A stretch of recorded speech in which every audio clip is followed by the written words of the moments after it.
Okay, here's just a few additional tips on the best kind of kefir to make, or any troubleshooting questions you might have. Probably the number one question I get asked the most is which kind of milk to use. So there's actually only one kind of milk you cannot use, and that is going to be an ultra pasteurized milk. That milk, they've taken out most of the good lactose and things like that that really ferment the kefir grains. Kefir grains are fermented from the lactose inside the milk. And so if you wanted to do an almond milk or a coconut milk, coconut is my favorite, by the way, it's so delicious, with like some raspberries in it as a second ferment.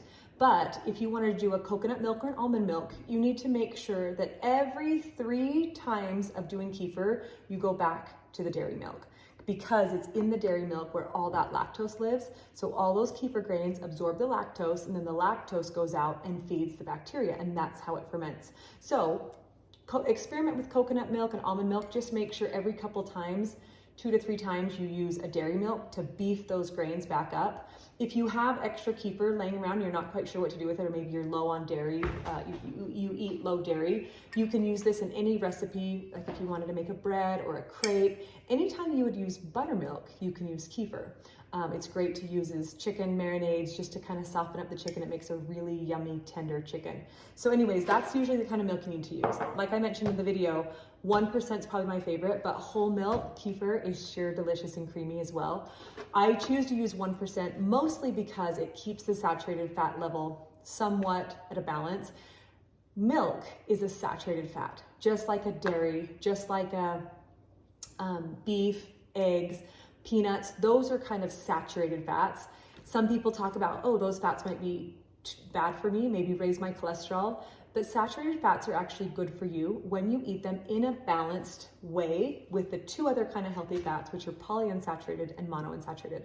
And I will save that talk on how to eat healthy fats for another video, but just letting you know why I use 1% milk.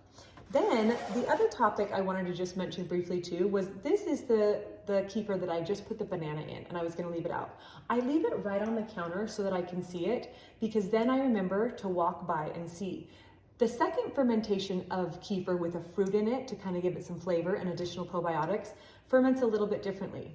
The first fermentation of a kefir milk will separate pockets of whey, clear whey, into very random places in the kefir jar.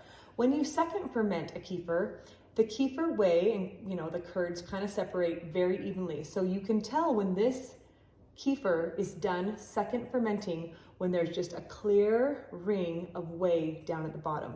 And then this can go in the fridge, and it will last in the fridge for anywhere from 6 to 9 months, unblended. So you can leave that banana in this kefir again in your fridge for about 6 to 9 months, just depending on how sugary the fruit is. Bananas work great. I've left them in my fridge before many times. And so just another tip to remember about that. If you blend it up, which is my family's favorite way to use and drink banana kefir, is to take this, pour it into a blender. It's got the banana and the kefir. I add either honey or some kind of monk fruit to sweeten it up, and I blend it, and I make a very yummy, creamy consistency banana type yogurt. And then I'll take that whole blender bottle and I'll pour it back into the jar and store it in this. That kefir is much, much, much faster fermenting in the fridge. So in about 3 or 4 days, that blended up kefir starts to turn into what they call milk soda. And it kind of gets this carbonated, fizzy, bubbly, creamy soda consistency, which is still very safe. It's just a lot more effervescent, and it's got a little bit of a punch to it. So we try to usually drink our blended kefir that day or the next day. If you do have milk soda, right, that bubbly kefir in your fridge, and it's too much to drink plain, do not throw it out. Just take that and pour it right into your smoothies, and you won't even know a difference. So those are just a couple ways on how to use and keep and store the second fermented kefir.